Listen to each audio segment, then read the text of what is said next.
J'ai souhaité qu'au moment de fêter en Normandie nos 80 ans, la parole soit donnée à nos anciens présidents, dont certains sont parmi nous. Quels meilleurs acteurs pour nous donner la synthèse de notre histoire commune. Je suis intimement convaincu que pour savoir où l'on va, il faut savoir d'où l'on vient. La tentation est trop grande de parler du présent malgré tout. Je manque de recul pour citer une action plus qu'une autre. Par contre, je peux vous parler de mes convictions. Une profession résiliente, qui sait s'adapter quand le temps est venu, et ce temps est venu. Une profession innovante pour être proactive avec notre temps. Une profession qui se rajeunit, qui se féminise, signe son dynamisme. Les chiffres sont là pour le prouver. Le nombre de salariés, le nombre d'experts comptables stagiaires, le nombre d'experts comptables sont en augmentation dans notre région. Au niveau de votre conseil, 3 éléments forts. Une institution à votre service pour permettre à chacun de s'épanouir, de se développer, de se retrouver quand le besoin se fait sentir. L'empathie est primordial. 2, une présence auprès des acteurs régionaux, politiques, économiques, pour faire avancer nos sujets. Le travail de proximité n'a jamais été aussi important. 3, un accompagnement des experts comptables dans les évolutions en cours pour que votre expertise soit reconnue. Place à nos présidents, que je remercie pour leur disponibilité.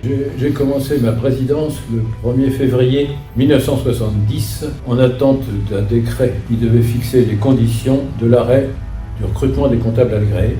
Une loi est sortie à fin 69 et le décret d'application est sorti le 1er février. Et à partir de cette date, on devait arrêter le recrutement, mais on a eu une période transitoire de 6 à 9 mois pendant lesquels on a pu encore inscrire quelques comptables agréés, dont je me souviens, on en a inscrit 2 ou 3 sur cette période. Alors que la profession de comptable agréé, qui était majoritaire, évidemment, souhaitait qu'on en inscrive beaucoup.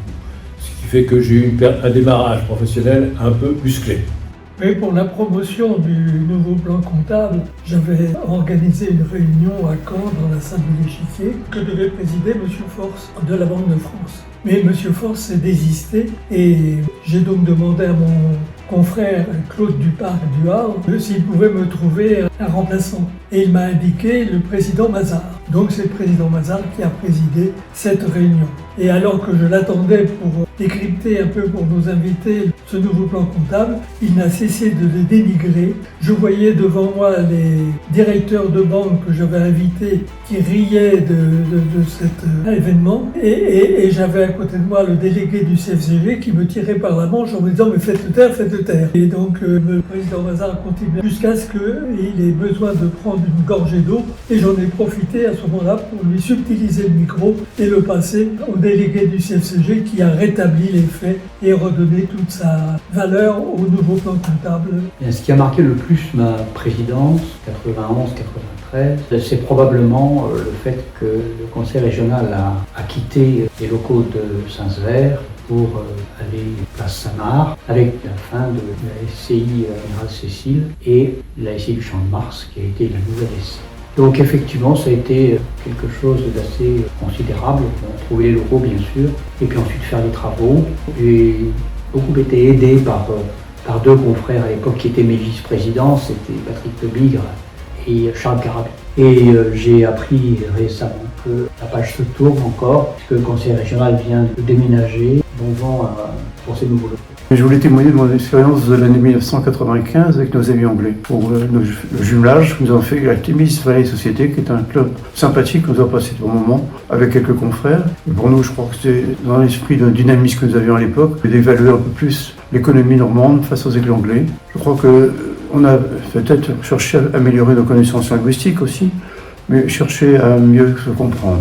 Conseiller régional de 1988 à 2000 et président en 97 et 98, je vais évoquer quelques-uns des faits marquants de cette période en les rattachant à 4 des atouts de notre profession. 1. Son unité. Elle a démontré lorsque le périmètre du droit a fait débat. 2. Sa volonté et sa capacité d'adaptation aux diverses évolutions. Elle les a prouvées lors des mutations informatiques, du passage à l'euro et de la mise en place des 35 heures.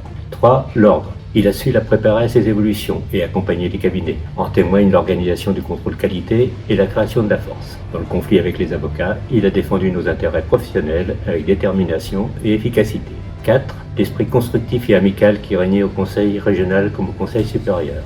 J'en conserve un excellent souvenir et je souhaite qu'il en soit de même pour celles et ceux qui ont donné, donnent ou donneront un peu de leur temps à l'institution. Les conseillers m'ont confié la présidence du conseil régional de l'Ordre des experts comptables de Normandie pour les années 1999 et 2000, année charnière du changement de siècle. D'un côté, crépuscule, une époque professionnelle, de l'autre, une ère nouvelle qui s'amorce. À l'époque, on parlait de nouvelles technologies de l'information et de la communication. On envisageait plutôt la numérisation de l'information. Actuellement, 25 ans après, on tend vers une digitalisation totale et zéro papier. Dans le même temps, on traite de la donnée de plus en plus fine, qu'on appelle maintenant la data. Après 50 années d'observation du monde professionnel, je constate que nous avons toujours réussi à passer les réformes qu'on nous a imposées. Parfois même, dans certaines circonstances, nous avons rempli un devoir d'alerte, nous avons été en quelque sorte vigie par rapport au pouvoir public, à la tutelle, pour signaler que certaines réformes n'étaient pas abouties. C'est vrai que dans les années 2000, l'expert comptable était encore très comptable.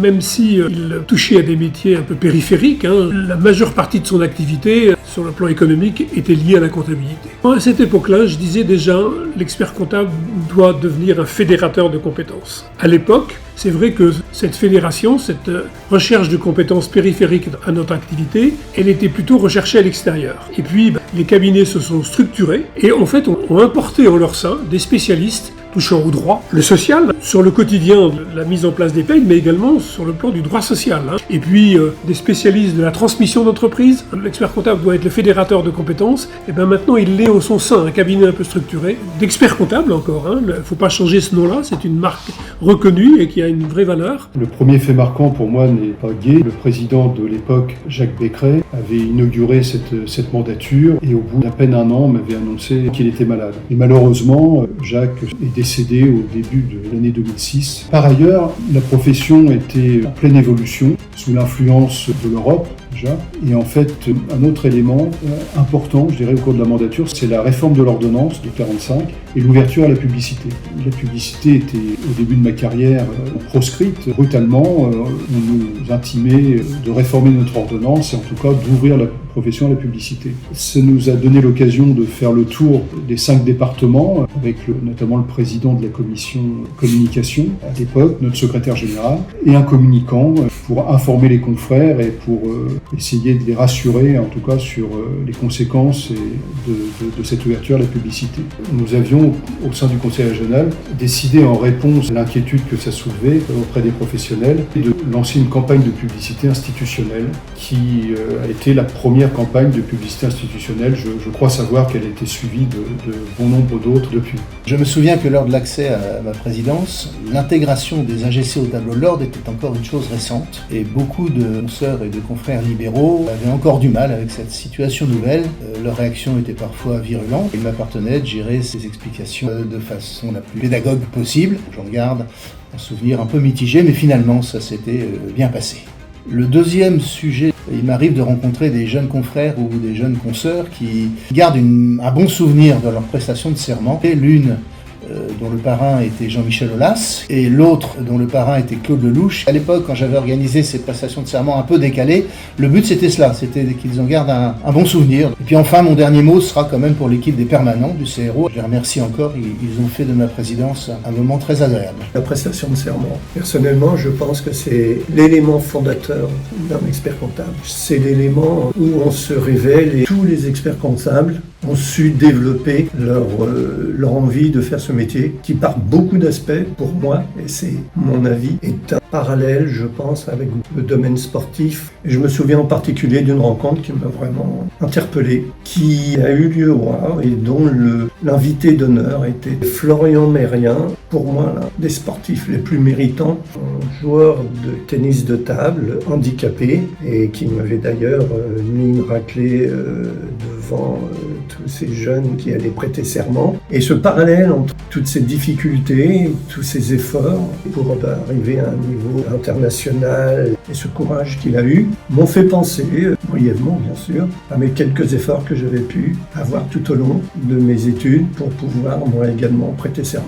6 ans de vice-présidence et 2 ans de présidence, beaucoup de choses se sont déroulées au cours de ces 2 mandatures. Je pourrais retenir, parmi tant d'autres, 2 événements. Le premier régalien, avec la modification de la commission éthique et déontologie. Suivant l'exemple de la pratique dans d'autres régions ordinales, la création de cette commission réunissant dorénavant, outre le président, 2 vice-présidents, afin de mieux statuer sur les litiges opposant des confrères. Le second, plus festif, avec l'organisation pour la première fois de notre assemblée générale annuelle à Caen. 500 participants ont pu assister au concert intimiste mais endiablé de Thomas Dutronc. Beaucoup se souviendront du récital avec des danseurs improvisés, mais aussi de la disponibilité et de la gentillesse de l'artiste après le concert, avec un verre à la main. Ravi de partager avec vous quelques souvenirs de la mandature du Conseil régional de l'Ordre de Normandie que j'ai eu l'honneur de présider de 2016 à 2020. Alors j'ai deux souvenirs qui me reviennent.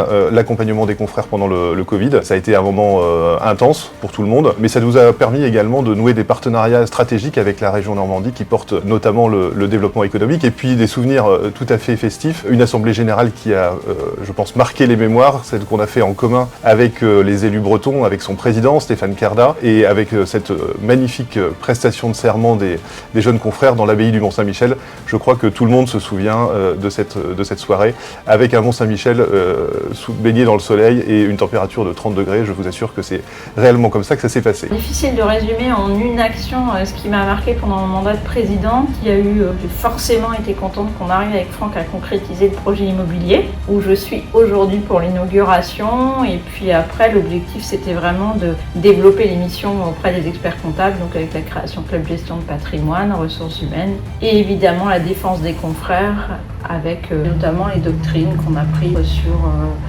le détournement de clientèle, et voilà. Merci de ces témoignages. Vous aurez compris, à chacun son temps, à chacun ses actions. Par contre, ce qui est certain, une constance, un engagement sans faille, une équipe d'élus mobilisés et des permanents proactifs. Qu'ils en soient tous remerciés. Merci de participer toutes et tous à cet anniversaire ensemble et à notre AG.